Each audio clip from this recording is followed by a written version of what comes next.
In this video we will see how to insert another website links into our web page. So I will create new file or external links.html. I will write my basic code. So the tag here used is a tag, and we have href attribute. So and close the a tag, and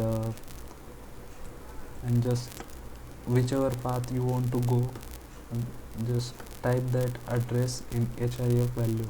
Okay, so this is nothing but attribute and equal to double quotes. This whatever we will write here is nothing but value. So I will write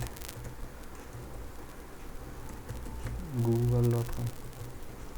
Okay, and on which text you want to attach link.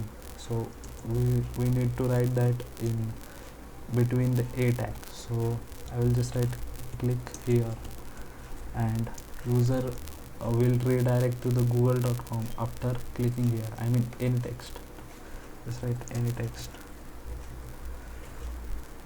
any text between the a tags. So if I save this and open the external link HTML, you see that it is underlined link text. If I click here, it will load the google.com page, and if I go back, this is our normal page. So this is how you add external link in your web page.